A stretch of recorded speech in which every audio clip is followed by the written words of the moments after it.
NYB community. We're here for episode number 265 of the Body Your Business podcast, entrepreneurship, real estate, trending news. There's no business like Body Your Own. We're recording this on the last day of April, April the 30th of 2021. Can you just believe that we are already past 4 months into 2021 with everything going on? I mean, everything's just flying past. We're going to be into May already after everything we dealt with in 2020, and then here we are, we're quickly getting towards halfway through 2021. Just unbelievable. Subscribe to the podcast, 5-star wherever you get your pods. That helps us to continue to grow the NYB community. And of course, you could always catch me at champronbrooks.com is where you can find me. I'm excited about today's guest who joins us from the DMV area. He's the founder of Edgeworth Analytics. John Johnson joins us today, and just as you know, when you go to their website, which I encourage you to do, edgeworthanalytics.com, you can learn more about the company, learn more about their team. They got tremendous videos that really kind of explain and kind of break down their internal culture, and really as a service organization, around how companies synthesize and execute on data, right? And there's so much data around, right? All of you that are listening, even as small business owners, there's so much data, right? There's information everywhere, and if you're old enough like me at 40, you can remember when this information wasn't as readily available at our fingertips, right? We didn't have the Googles and all this type of things now, and now there's so much secondary data information, and then you can obviously pick up a lot of primary data. But what do you do with that? How do you make decisions from that, right? And that's what John and his organization, that's one area of many that they help organizations do, and you all know how important that is normally in a normal environment, but much less during this unprecedented environment with the pandemic. How important it is that not only do you have information, right, but how do you kind of structure that? How do you organize that? How do you analyze and synthesize it? And then how do you take action with it? And then how do you gather it back to then reassess to make decisions across your organization? And so John Johnson joins us today, and we're really excited to have him. So John, thank you so much, man, for taking time out to be with us. Okay, great to be here. I'm excited about our discussion, and I cannot believe it is almost May. Wow. Yeah. I mean, that's just wild when you just think about it. No doubt. But John, for yourself, before we get into with the company, just let's learn a little bit about you. Tell us about your background and kind of how you got to finding Edgeworth Analytics. Yeah, so I grew up in a military family, a Coast Guard family, and so we moved, but we were always on the East Coast and always on the Great Lakes, because that's where the Coast Guard was. And so I ended up, my high school years were spent in Buffalo, New York, and okay. I went to college at the University of Rochester, which is an hour from Buffalo, and then. Sure. After that, when I went to Rochester is when I really started to find a passion for economics. I was an undergraduate economics major. I got to help with being a teaching assistant as a undergraduate, which was a really big deal. And just it was a really great place to kind of learn to love economics. So I kind of applied to graduate school. Luckily, I got into MIT and went and got my PhD there. And then I really thought after that, I was going to be a professor the rest of my life.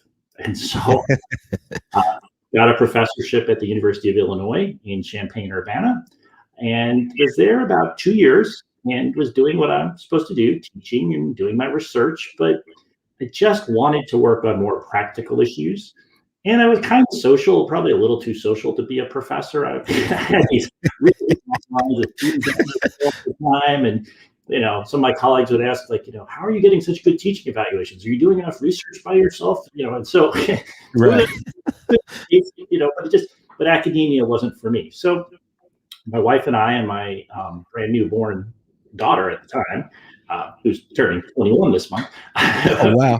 To the DMV area. I worked at a consulting firm, a large consulting firm, and sort of started to do more litigation work, testimony, those kind of things. And then in 2009, I started the first firm, Edgeworth Economics, which is sort of the parent company, with one of my one of my best undergraduate students, one of my first research assistants, and one of my other colleagues at my former firm. We started this firm right in the middle of the recession, and kind of hit onto something. Economic consulting is an interesting industry because you're doing a lot of analysis of data, but it's you're doing objective analyses, you're testifying in court. But we were very focused on doing high quality data work, really empirical work, and also really important focus on being able to explain difficult concepts simply. So that is sort of where we started. And now in 2021, we now have sort of two companies related, Edgeworth Economics and Edgeworth Analytics. And the analytics company is more about trying to help companies where they are, not so much in the litigation context, but just more broadly with their data problems. The analytics company we launched about 2 years ago, and something's happened since then, the COVID pandemic. And so, like all good businesses, it's been an interesting time to sort of launch a second brand under our umbrella. Yep, absolutely. And so, definitely tremendous, that pathway. And of course, I shared with you offline, John, that I'm a economics major myself, by way of the University of Memphis, bachelor in business administration there in business economics. So definitely, can respect the industry and the discipline. I was drawn to it, my sophomore year in college, and just kind of took it from there. You mentioned about, with the pandemic and that sort of thing, and how it allowed your company to pivot and find kind of, some different lanes. And I imagine you saw that too, with your customers that you work with. How have you seen, kind of business leaders evolve their thinking as the pandemic came on? So kind of take us back a little bit as the pandemic first came as an onslaught, right? And what you maybe saw immediately with some of your customers and prospects, and how that's morphed into what you're seeing today, of course, well over a year later. Yeah, I think, it's interesting because my hat as a business leader and an owner of a company with a lot of employees and sort of dealing with it, I think back to last March and, not last, now a year ago, March. Yeah. I think back to that, and I remember it was the day after my birthday was the day that everything shut down. So I have this very concrete date that I know exactly when it was. Day. And said goodbye to my colleagues, and we knew we had to close the office, and I figured we'd be back in a few weeks. And so there was this original just like, okay, we're going to do this. And then there was that April stretch where it's like, whoa, this is really something else. Right. Panic is the wrong word, but I do think watching those economic numbers, watching the job losses, watching sectors of the economy collapse, I remember thinking about, this is a health crisis that is going to spawn a huge economic crisis. So as in, and even industries that have survived and weathered it, there were points where it wasn't so clear they would survive and weather it. And there was also, I don't think there's any company that weathered it so smoothly that there were no moments of panic or just pure like, what are we going to do and how is this going to change our thinking? So I'd say the early part. But then as it became reality that this was going to be a little bit more permanent, starting to think a little bit more broadly, what else can we either do, or what are the new problems that are being spawned by this that we can address? And so for us, I'll give you a simple example. One of our clients is the NFL Players Association. And we ended up helping them out because suddenly they had a real need to be communicating to their membership. What are COVID cases looking like in all the different cities where NFL players are? And how will that affect if the season starts, what the season's going to be like? And so we helped them by building a dashboard for all of their cities that all their players, and it actually is a public dashboard, but it could go on and could actually see how the case counts were evolving on a weekly basis, city by city. We ranked every NFL city by where the cases were getting better or worse. And so that's just a simple example of, trying to help clients, and particularly leadership of companies or organizations like the NFLPA that are like, how do we deal with this? That's where we tried to plug ourselves in and just sort of be helpful with data, which is what we do. Yeah. Well, yeah, and that's incredible as an example of the type of value that you deliver, your organization does, John, and in helping the NFLPA, which again, that's a very real, kind of immediate problem that hit them all of a sudden. It's, they need to have this data, and there's probably a lot of things. There's players, there's coaches, there's, vendor relationships, there's the Yeah, legalities of all of that, right? There's the, what we're going through now, which is the NFL draft. sure. Um, there's, like you mentioned, the season ticket holders, really, essentially their entire business. And none of which the leads, we talk about the legalities of it, the, kind of collective bargaining, right? And what Right. I does mean, this mean for free agents? right. There's a lot of issues. And, what we do is, we kind of stay in our lane. Our lane is sort of as data experts. So we don't Yeah, pretend to know all the ramifications of every single thing because I'm not a lawyer or I'm not a collective bargainer. um, right. but we can provide concrete information. And I think the Yeah, important part for good data analysis is if it's going to be useful, you have to be thinking about what are the questions you're trying to answer and what can the data tell me or not. And so what we try to do is meet our clients where they are. What are yeah, their practical concerns, their problems, and then how can we help them get to metrics, measures that will allow them to understand or start to answer the hard questions they're grappling with. More of a, on the nice part about the consulting side is there's an awful lot of that, which is about a partnership where you're actually working with your clients to help them understand what their problems are or how to solve their problems. That's a little different from our economic litigation practice where we are giving our objective opinion on a data set or on an issue for a court where yes we have to learn about companies and details, but at the end of the day it's your sworn testimony where you're actually explaining to the court this is my professional opinion based on my assessment of this data set. yeah. Absolutely. Share with us an example, John, of that. Kind of the economic litigation piece of it, because I think that's really intriguing, Yes. certainly to me, and I think to the audience. Yeah, so I mean, there are a number of types of litigation cases that really require large analysis of large, complex data sets. So I'll Yeah, give you an example of one that I worked on many years ago, but it's good. Again, all of this data, all of the details of litigation are often confidential until the testimony occurs. But this is a sure. case that is, I can tell you about all of the information because it's long since settled in public. But I did a case involving chocolate candy bars, and I had data on basically every price of every candy bar sold in the U.S. for 10 years by the major chocolate suppliers, and they had been accused of getting together and setting prices. Oh, So what I had to do was look at the data, and this was really about the candy bars that you found like in the if you went to a CVS, the small little king size and the tiny candy bars, 99 cents. yeah. And so I had to sort of, when I do an economic analysis, what I have to do is first I have to learn about the industry. I am an economist who has a background in statistics. And so I come in as a microeconomist. I know how firms work, but I am not a subject matter expert. I don't necessarily know about chocolate or pool products or any other number of industries. I learn about them Sure. cases. And so in this context, I had to learn about sort of both the production process. I had to tour some chocolate factories. A lot of research on sort of promotional spending and coupons and how all of the programs work at the different stores. Buy one get one free. What do those calendars look like? And then use the data to try to model out the pricing. Yeah. Maybe explain what the pricing. So that's what those kind of engagements generally involve. Is you're kind of really learning about, and at the end of the day, you're like, what are the factors that determine prices, and what can be learned from analyzing them. Yeah, absolutely. Now, and I have to ask you, John, how much chocolate did you eat as you were doing your research? Yeah, well, a lot.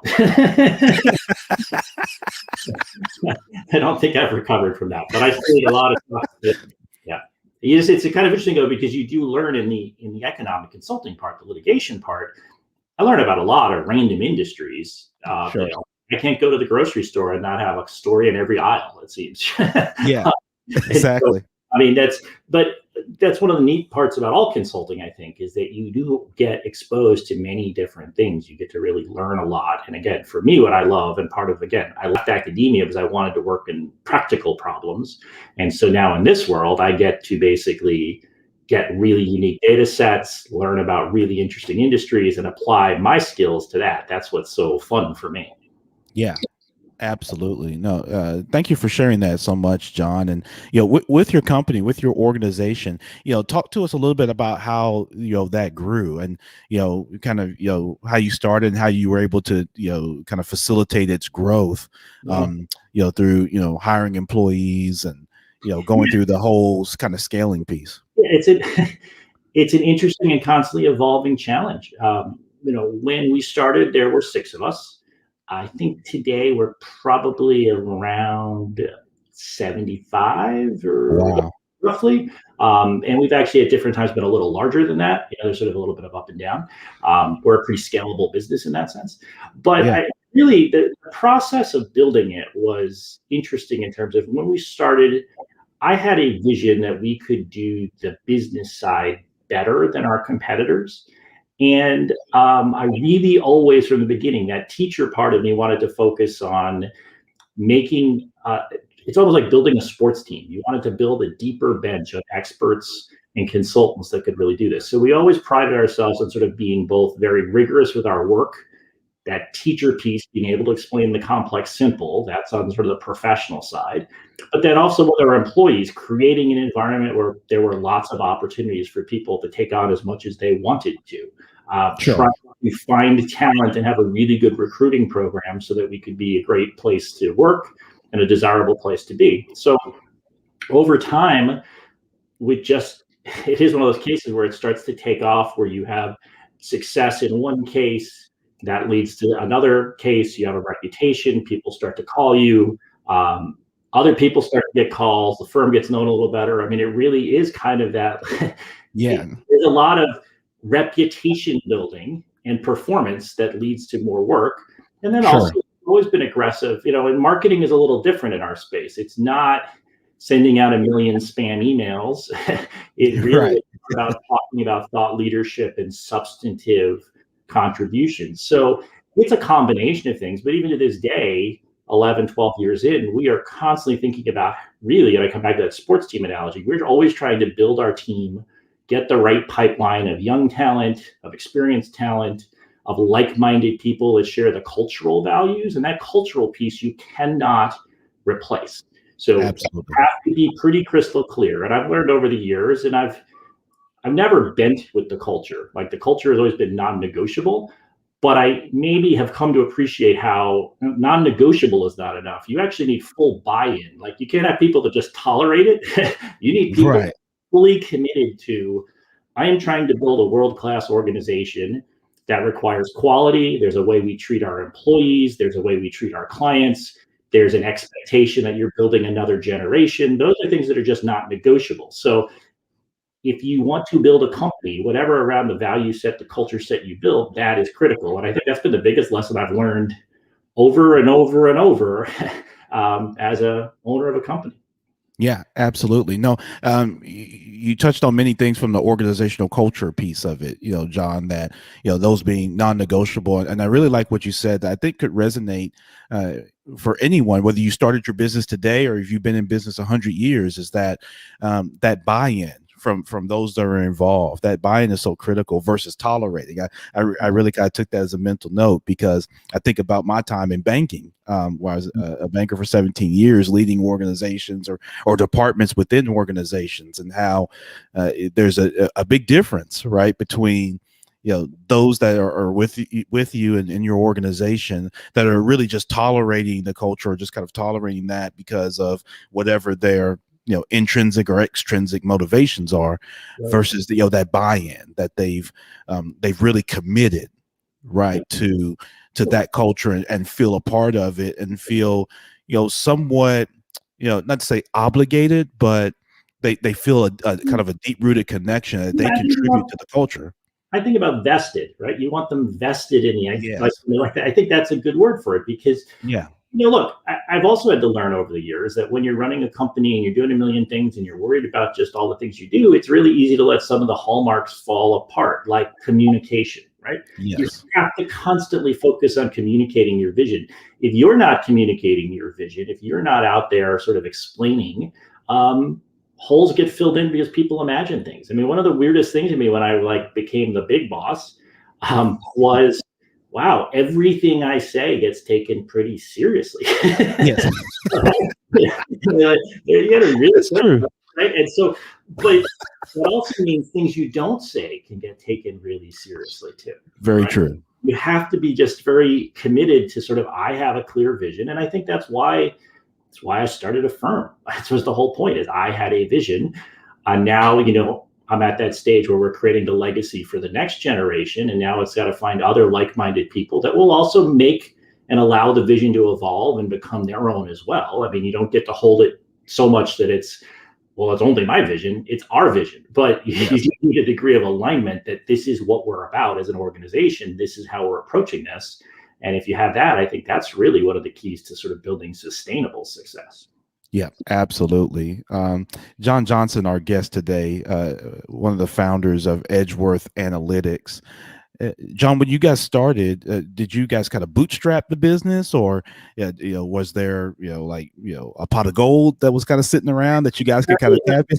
It was my goal. So no, I mean, in the beginning, it was kind of self-funded, like Yeah, draw a home equity line and borrow some money from the parents. yeah, And that was it. And so, yeah, one of the things that is nice about it is a scalable business when you're in consulting. Now, we were lucky that, in the beginning, I didn't take a salary for the first 6 months, things like that. But yeah, our employees were paid. There was never anything ever missed. It was always like, creating stability. And then pretty much we were, after that, once we started to take off, that's not an issue anymore. It hasn't been for years. It's really more about getting the right people in place, building the right size organization, watching that we're always matching sort of what our pipeline is against sort of how we do our work, those kind of sure. things. Sure that we have the right talent in place. And so it sort of pivots more from again, it's just like, are we going to eat this week? To now it's like a professional organization with how do we really plan effectively to manage the workload, the demand for our services, and also our entrepreneurial ventures where we are pushing into other sister areas. How do you manage that? Because as an entrepreneur, everything you try doesn't immediately pay off. You're making long run investments. And it's also the same Yes. with talent. Not every person you hire is necessarily going to work out to be a good fit, even with the best of intentions. So you're also making bets on talent. So that's the way I start to think about it, is more now about managing this portfolio effectively in terms of really making sure we have all the places in place to serve our clients, to offer the right services, to maintain our reputation, but then also to be smart business people. Yeah, absolutely, without question. And so, John, as we go through the pandemic, right?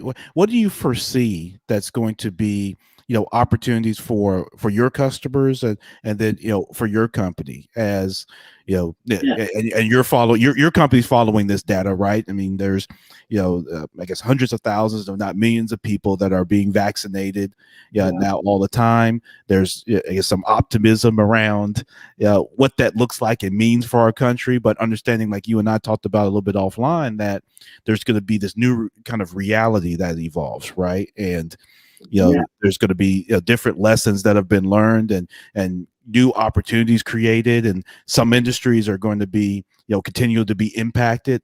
Some industries may evolve and may actually thrive through whatever this next iteration is of whatever the reality is, as I don't know if we say post-pandemic, but as it starts to subside. Right. Right. And Whatever so, the transitional period is.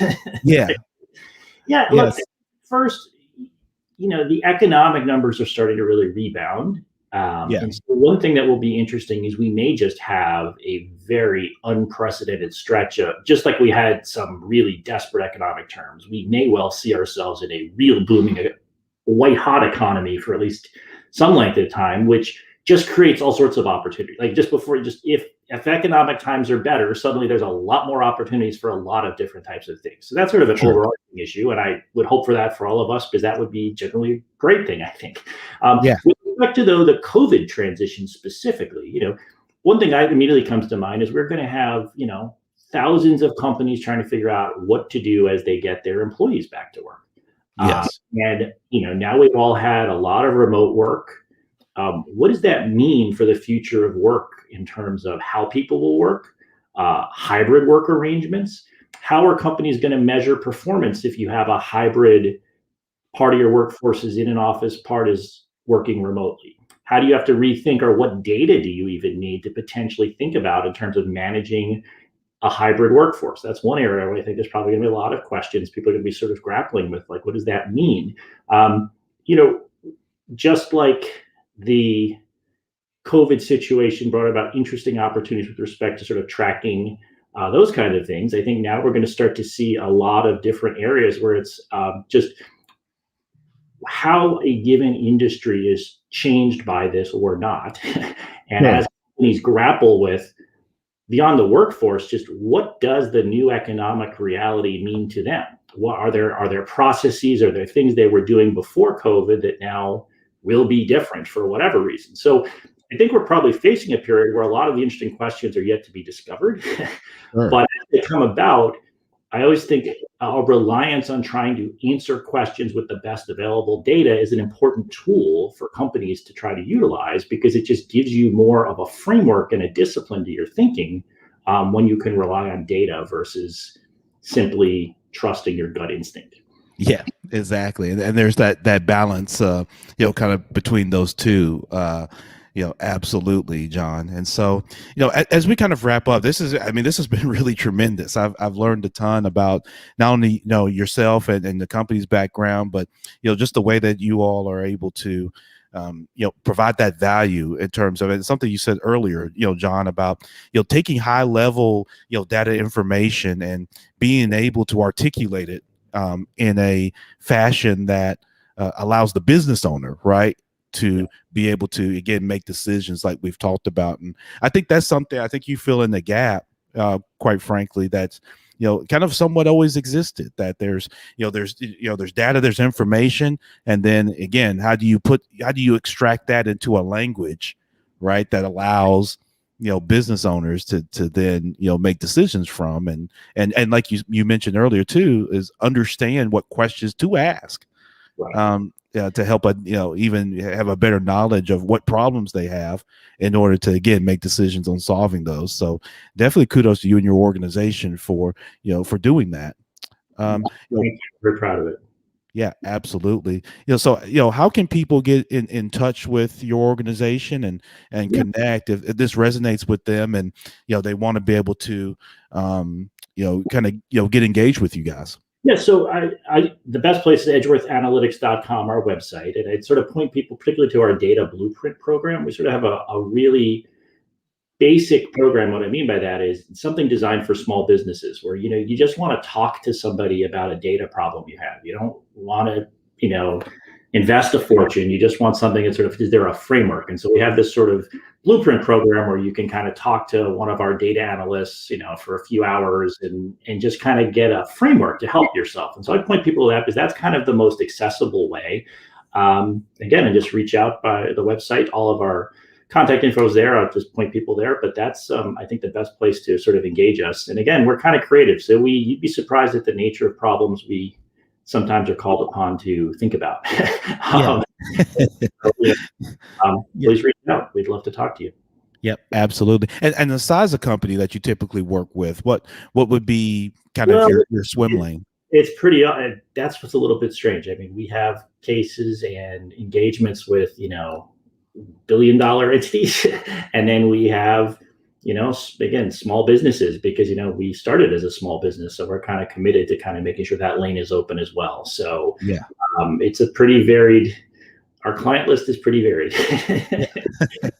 Well, that's good. You have a kind of a diversified, offering, and you guys are still in that spirit of being able to help, the small business owner, as well as the large, kind of conglomerate, with the same zeal and the same passion and that same vested interest, like you mentioned earlier. And I think that's just tremendous. When you start a small business, you become, I remember was to get a bank account or a bank loan, and we want to be there to help people like that too. I think it's sort of, that you can't forget that personal experience you have. So part of our commitment comes from very real world experiences we had building a small business into something bigger.